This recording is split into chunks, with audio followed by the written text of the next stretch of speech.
কি হয়েছে ভাইয়া? কি হয়েছে বল আমাকে। কিছু হয়নি। কিছু না হলে মেঘা এভাবে চলে গেল কেন? কারণ আমি ওকে চলে যেতে বলেছি তাই। কিন্তু কেন যেতে বলে? ভাইয়া আবার ব্যথা লাগলো? দাঁড়া, ডাক্তার নিয়ে আসছি, দাঁড়া।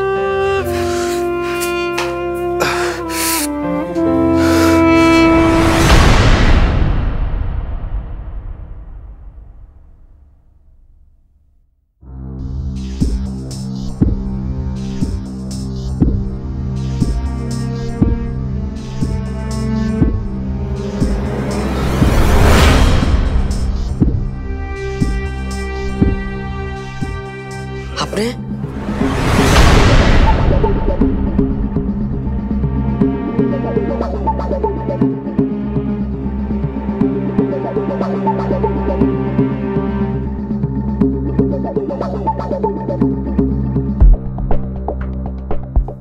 কেন এসেছেন আপনি এখানে? রুমি ভালো আছে ভাই, অনেক ভালো আছে। ওই মায়েটারে দেখেন নাই?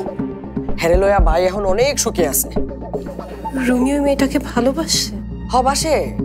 ওই মাইয়াটাও বাইরে অনেক ভালোবাসে। আপনি তো নিজে চোখেই দেখলেন, দেখেন নাই?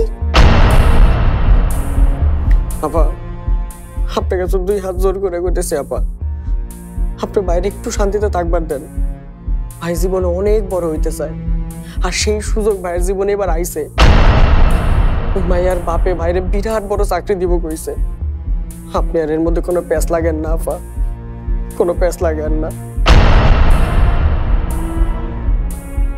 আপনি আর আইসেন না আপা।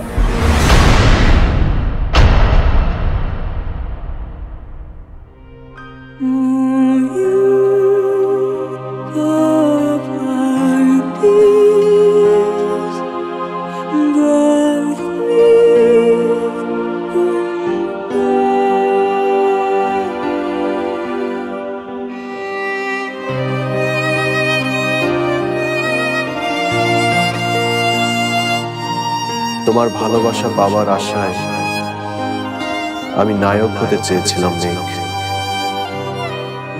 কিন্তু তুমি যখন আমাকে ঘৃণাই করো,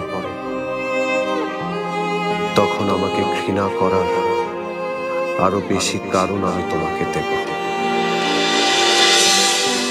এবার আমি খলনায়ক হব।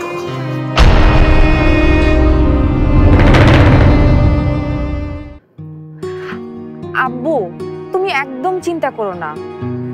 আজকে আমার জন্য রুমির এই অবস্থা, এখন ওর জন্য আমার তো কিছু করতে হবে, তাই না? হ্যাঁ হ্যাঁ, তোমার লোকজনদের আমি দেখছি, দরকার হলে ডেকে নিব। এখন রাখছি।